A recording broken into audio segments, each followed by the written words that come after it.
Hello, welcome to UFC 155 in the Rearview. UFC 155 took place on the 29th of December in 2012 at the MGM in Las Vegas, Nevada. The end of the year event was headlined by Junior Dos Santos and Cain Velasquez rematch. Their first encounter ended quickly when JDS won by TKO within a minute on the first UFC on Fox show. Many people will remember Dana White blasting the match as it left a huge hole in their programming. You know, they'd scheduled it for 5 rounds, but it went only 1.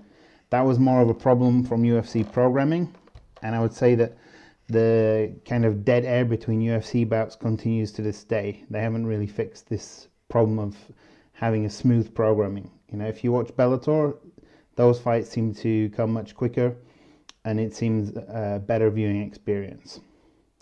There was 13,561 in attendance for a gate of nearly 3.3 million, with an estimated pay-per-view buy of around 600,000. The event was commentated on by John Anik and Joe Rogan, a combination we'll see again at 208, possibly onwards as well, as Mike Goldberg missed the event through illness. This was the only ever event that Mike Goldberg missed. This time the main event went all 5 rounds, with Cain dominating from start to finish. He even scored 2 10-8 rounds on one judge's scorecard, and one 10-8 on another judge's scorecard. This was before the rule change, so 10-8s were rarer than rocking horse shit.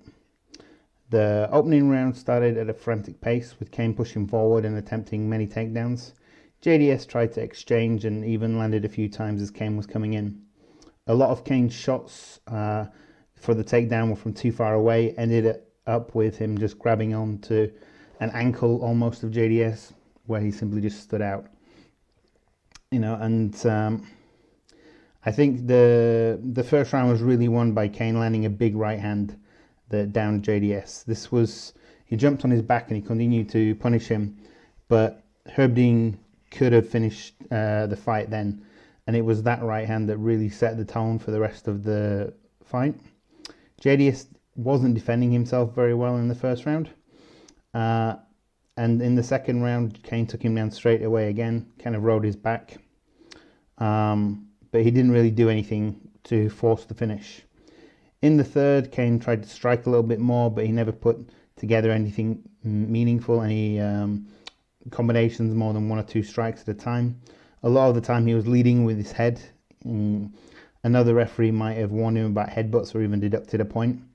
In the last 10 seconds, JDS finally threw a few punches, but to little effect. The fourth round was much better for JDS. He offered some decent offense. Cain looked just as tired as JDS, in my opinion, in the fourth round.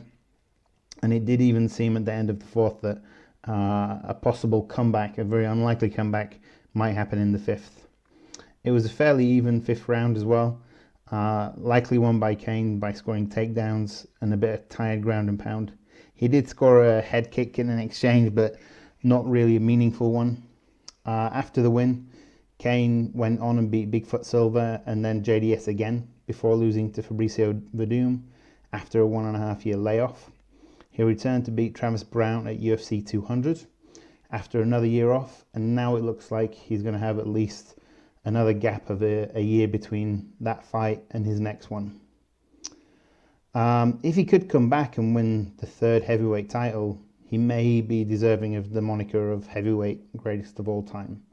JDS, on the other hand, beat Mark Hunt by KO with a beautiful spinning heel kick before losing the 3rd bout to Cain. He then beat the current champion Stipe Miocic over 5 rounds before losing to Alistair Overeem. And then he beat Ben Rothwell and is now in line for a title shot against Stipe. Derek Brunson opened the main card against Chris Lieben. This was his UFC debut.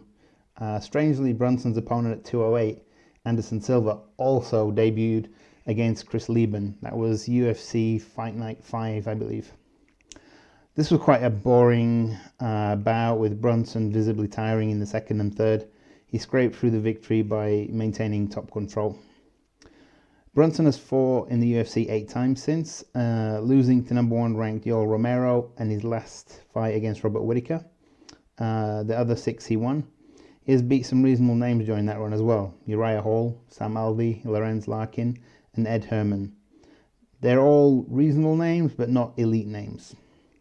Chris Lieben, the Tough One alumni, only fought twice afterwards. He lost both times, and recently it's come out that he has a heart problem and probably needs a transplant.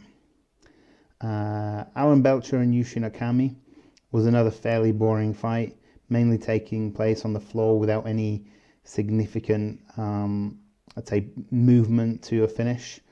Belcher fought once more after after the fight he fought against Michael Bisping.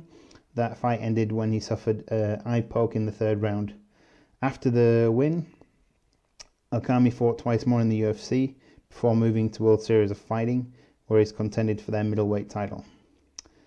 Philippou beat Tim Boetsch in a TKO. This is quite a brutal fight because by the end of it, Boetsch was a bloody mess. He had a couple of cuts, one on, I think, around his nose and one on the top of his head. And he was just wearing a mask of blood, so he could barely see at the end before Kim Winslow told him to fight back. He didn't fight back, he just turtled up. So she stepped in and mercifully put an end to the beating. Philippou lost 3 of his next 4 before retiring, and Boetsch is just the guy who refuses to go away. Despite only winning 4 of his 9 fights since the bout, he's on a 2-fight win streak and he's going to face Jacare Souza at 208. Joe Lauzon and Jim Miller fought also to decision, but this was a great back and forth affair. Easily the fight of the night, and one of the reasons I think hardcore fans of the sport love Joe Lauzon. These two warriors are proficient in all areas of the game, and they showed that in this. I think this is one of the most underrated matches in UFC history. You know, the first round was all about Jim Miller and his stand-up. He even got a standing arm triangle and busted Joe Lauzon up so bad the doctor was called in. The second round was quite grueling as well, and after an exchange on the floor, Yves Levine stopped the action to get the cut man to come in and to cut off a bit of tape that was loose on Joe Lauzon's wrist.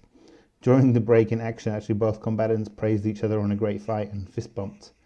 Once the action restarted, Lauzon went for a leg lock, but because of all the blood, Miller was able to slide out easily. In the third round, Lauzon scored another leg lock, actually a straight ankle lock, before grabbing for the guillotine just before the end of the round. Luckily for Miller, the bell saved him. Probably if the fight was 30 seconds longer, Lauzon would have won. But Miller rightly won on points. You know, one fight of the night, which it totally deserved. And actually, they even redid the fight in the future. They redid the fight again in August 2016, and again, it was fight of the night. Miller won that time by split decision. Since the bout, Lauzon has won 5 of his 9. Miller has fought 11 times, winning 6, losing 4, and having 1 no contest. Currently on a 3-fight win streak. The prelims were started by John Moraga choking out Chris Carriazo. Carriazo had a 3-fight win streak that led to a title fight against Mighty Mouse Demetrius Johnson. And sadly for him, that fight was the beginning of a 3-fight losing streak. He officially retired in 2016. John Moraga actually received a title shot after the win against Chris Carriazo, which he lost, and most recently he is on a 3-fight losing streak. Max Holloway picked up a split decision victory over Leonard Garcia. He lost his next 2 fights as well to Dennis Bermudez, and then he took Conor McGregor to his first decision in the UFC. Since that loss to McGregor, he's won 10 straight and picked up the interim featherweight title. Leonard Garcia left the UFC after losing his next bout. He had a good 3-fight win streak before dropping his final 2 bouts before retiring. On the final early prelim, Todd Duffy stepped up to beat Phil DeFrays. This was supposed to be Matt Meathead Mitrione against DeFrays, but an injury to Shane Carwin led the UFC to doing the hokey cokey and changing everything around. That wasn't the only match affected on the card either. Chael Sonnen was originally scheduled to face Forrest Griffin, but he was removed to coach opposite John Jones on Tough. It was then going to be Forrest Griffin against Phil Davis, but Griffin's got injured to his knee, and that was that. Gray Maynard was supposed to fight with Joe Lozon, but was replaced with Jim Miller due to injury. Chris Weidman, future middleweight champion, was supposed to face Tim Boetsch until a shoulder injury forced him out. Similarly, Carlos Vermola was supposed to face Chris Lieben, and Cody McKenzie was supposed to face Leonard Garcia, both getting injured and replaced. All the replacement fighters won on the night. This highlights the danger of taking a fight after preparing for a different opponent. 5 times in one night, it's not an accident. Todd Duffy has only fought once since winning.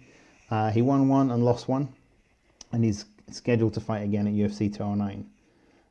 Miles Jory beat Michael Johnson by unanimous decision, 30-27 on all scorecards. He won his next 4 fights before losing his last 2. He hasn't fought since the end of 2015, and he has no fight scheduled either. So what's going to happen with Miles Jory? It's anyone's guess. Michael Johnson has enjoyed a bit of a mixed bag. He's won 5 and lost 4 since the bout, but is 1-3 in his last 4 after having a 4-fight win streak. Jamie Varner and Melvin Gillard had been rescheduled from earlier in the month after Varner fell ill on the day of the fight. His victory was most notable as 2 judges scored it 30-27, probably the correct decision or the correct scoring of the bout, to Varner, and then 1 scored it 30-27 to Gillard. This is the strangest scoring I remember at a UFC event, After the win, Varner lost his next 4 and retired, while the young assassin won 1, had a no contest and lost 1 before leaving the UFC for World Series of Fighting. He won his first bout there, and he's lost 4 and had 1 no contest since. He was scheduled to fight at 1 championship, but that bout was pulled. So, again, what's going to happen with the future of the young assassin, Melvin Gillard, we're not sure. Brian Bloodworth lost to Eric Perez, and this was his final MMA bout. Perez has won 4 and lost 2 of his last 6, currently riding a 3-fight win streak. Brad Pickett lost a split decision to Eddie Wineland. He's gone 3-6 in his 9 bouts since then. He will retire at UFC London in March 2017. After the win, Wineland fought Henan Barrow for the interim bantamweight championship, a fight he lost, and he's 3-3 since, 155. Currently on a 2-fight win streak. So, a night full of decisions, an epic heavyweight battle, and a blood-soaked fight of the night. That's how I see UFC 155 in the review.